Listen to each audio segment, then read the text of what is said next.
Ya pemirsa, kita awali informasi dengan skuad Garuda Muda yang tengah menghadapi Timnas Brunei Darussalam dalam laga perdana Piala AFF U23 2025. Ya, tim asuhan Gerald Vandenberg dijagokan menang dalam laga ini.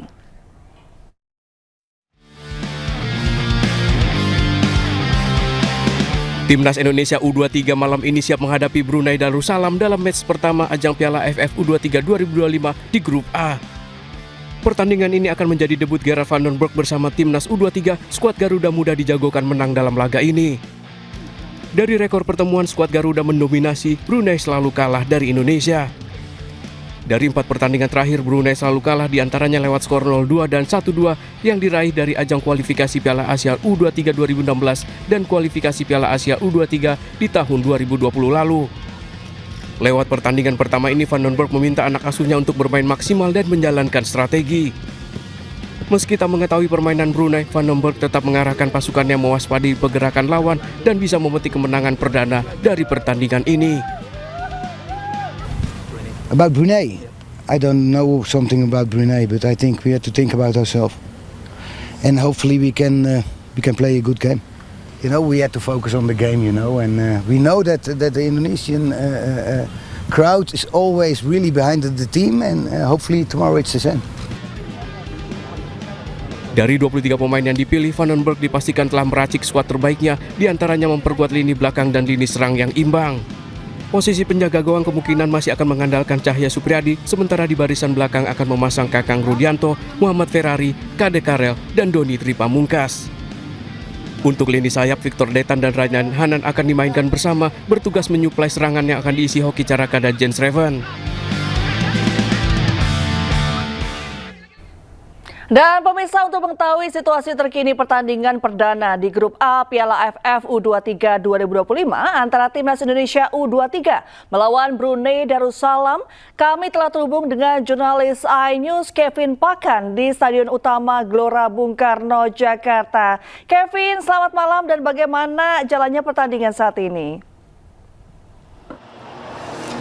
Ya, halo, selamat malam Reni dan pemirsa. Memang suasana begitu bergemuruh ya di dalam Stadion Utama Gelora Bung Karno.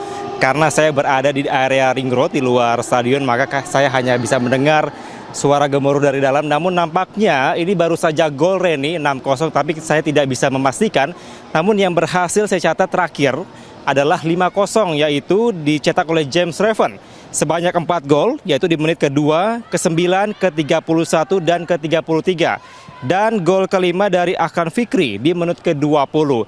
Tentunya ini merupakan suatu prestasi yang luar biasa, karena memang sejak awal pertandingan di menit-menit awal antara Indonesia melawan Brunei, kami melihat juga ini penyerangan dan juga tekanan terus diberikan dari Timnas Indonesia kepada Brunei Darussalam.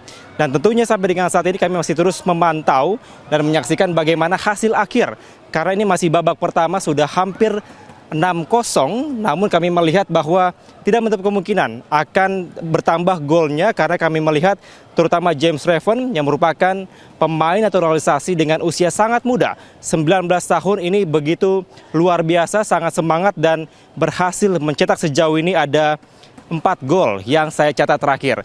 Dan tentunya sampai dengan nanti berakhirnya laga ini kami akan terus mengabarkan bagaimana suasana terkini dan seperti apa kira-kira respons dari para pemain timnas sendiri dan juga masyarakat Indonesia yang tentunya dengan harapan terbaik agar Indonesia bisa menang melawan Brunei Darussalam pada malam hari ini.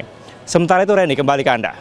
Baik, terima kasih rekan Kevin Pakan atas laporan Anda. Selamat malam dan selamat bertugas kembali. Kita nantikan informasi kemenangan Indonesia dari Anda. Ya pemirsa, undian babak keempat kualifikasi Piala Dunia 2026 zona Asia akan segera digelar di Kuala Lumpur, Malaysia pada Kamis lusa. Skuad Garuda bersiap menghadapi lawan-lawan tangguh dari Timur Tengah.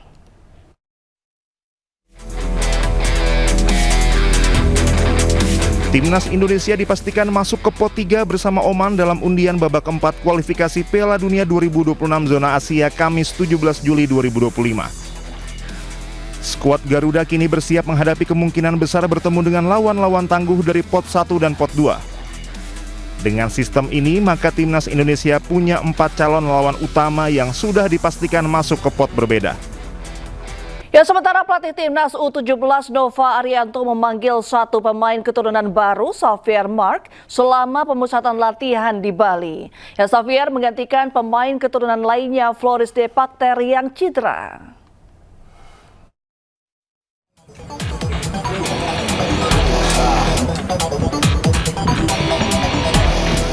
Pelatih tim U17 Indonesia Nova Arianto memanggil satu pemain diaspora baru, Xavier Marks, yang juga adik dari pemain keturunan Indonesia, Dion Marks. Xavier datang ke Bali untuk menggantikan Floris De Pacter yang cedera sehingga tidak dapat mengikuti pemusatan latihan.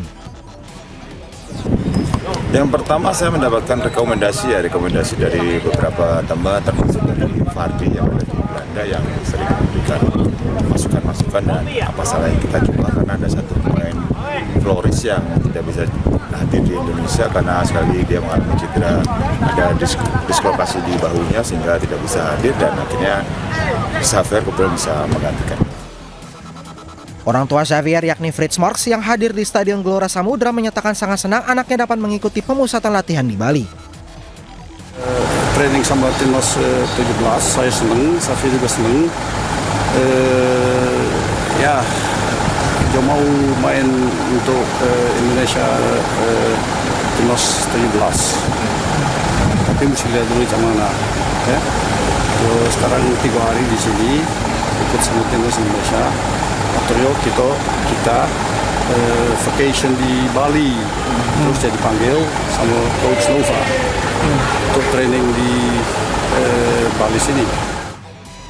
Dalam persiapan menuju Piala Dunia U17 2025, pelatih skuad Garuda Asia Nova Arianto memanggil 34 pemain untuk bergabung dalam pemusatan latihan di Bali. Namun hanya 32 pemain yang dapat bergabung. Di Piala Dunia U17 2025, Indonesia berada di grup H bersama Brasil, Honduras, dan Zambia. Dari Badung, Bali, Indira Ari, iNews melaporkan. Ya, kita ke informasi lainnya, pemirsa. Pencarian korban kapal tenggelam di Selat Sipora, Kabupaten Mentawai, Sumatera Barat oleh tim SAR gabungan dan masyarakat akhirnya berakhir. 18 orang korban kapal tenggelam rombongan DPRD berhasil ditemukan dalam keadaan selamat.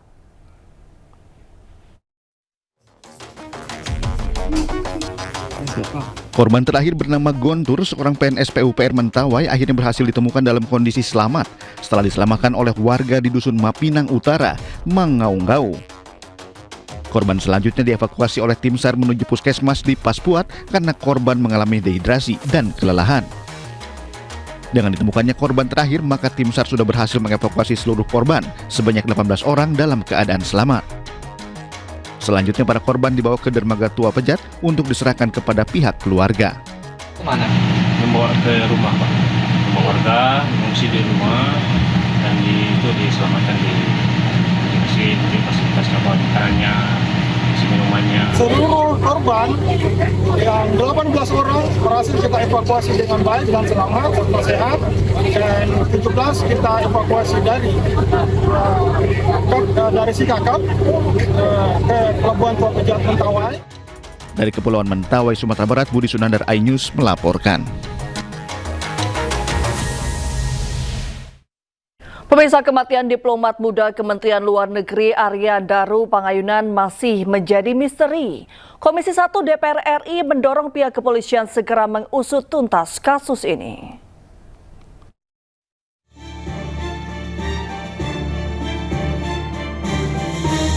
Anggota Komisi 1 DPR RI Tubagus Hasanuddin menyebut ada kejanggalan pada kasus kematian diplomat muda Indonesia Arya Daru Pangayunan di kamar kosnya di Jakarta Selasa 8 Juli lalu.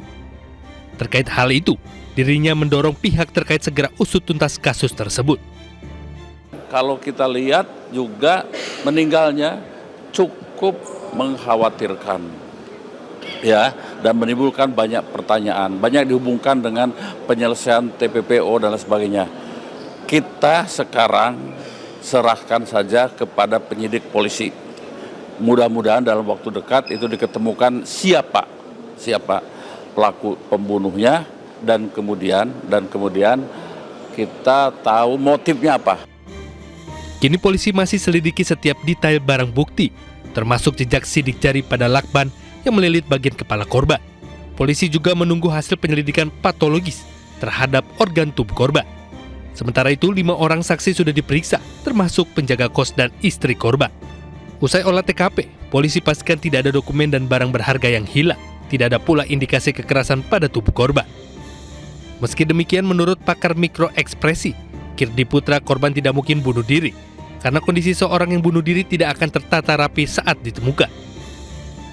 Nggak ujuk-ujuk tiba-tiba selesai gitu aja. Pasti ada bocoran-bocoran kecil, tapi orang nggak ngeh aja biasanya, yang baru nyambung setelah dia bunuh diri. Jadi kalau terlihat dari gerak-geriknya itu, saya tidak bisa melihat bahwa dia ada intensi buat itu. Plus satu lagi, orang bunuh diri itu biasanya pilihannya adalah dia mau cepat atau dia mau tampil tidak terlihat bunuh diri misalnya, karena tidak ingin misalnya membuat orang-orang yang ditinggal itu terganggu hidupnya, atau misalnya malu, atau misalnya jadi bahan omongan, jadi kayak kecelakaan misalnya. Atau yang satu lagi maunya cepat. Nah, kalau bayangkan bahwa kita melilit, nggak usah pakai lakban deh, pakai tisu gulung aja dililit, itu butuh waktu lama loh dan sulit loh. Dan itu pasti seseknya itu membuat tubuh itu nggak karuan gerakannya. Dan ini masih terbungkus rapih di dalam selimut, rapih juga lakbannya di muka. Buat saya ini sangat kasus yang cukup absurd dan arahnya sebagian besar sudah kecil untuk bunuh diri. Kirdi menambahkan bahwa seseorang akan terlihat dari gerak-gerik kebiasaan sehari-harinya. Jika terlihat janggal, maka akan terlihat ada sesuatu yang sedang dialaminya. Tim Liputan iNews melaporkan. Ya, pemirsa, selebgram Lisa Mariana akhirnya memenuhi panggilan penyidik di Tres Cyber Polda Jawa Barat. Kedatangannya sebagai saksi dalam kasus dugaan video asusila yang diduga diperankan oleh dirinya.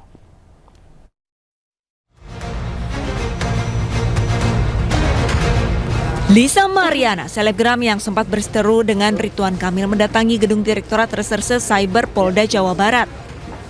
Lisa dijadwalkan memenuhi panggilan penyidik sebagai saksi dalam kasus dugaan video porno. Di dalam sebuah video yang viral di media sosial, diduga dirinya menjadi salah satu pemeran dengan lawan main seorang pria bertato. Sebelum masuk gedung, Lisa sempat menyampaikan kesiapannya memenuhi panggilan dari pihak penyidik. Persiapannya gimana Kak untuk persiapannya? Persiapannya ya siap dong, harus siap. Sebelumnya, Lisa Mariana mangkir dari panggilan pertama Polda Jawa Barat yang dijadwalkan pada Jumat 11 Juli 2025 kemarin. Dari Kabupaten Bandung, Jawa Barat, Iwan Pangestu, iNews melaporkan. Ahli digital forensik Rismon Syanipar melaporkan Presiden ke-7 RI Joko Widodo ke Polda Daerah Istimewa Yogyakarta. iNews Prime segera kembali usai jeda.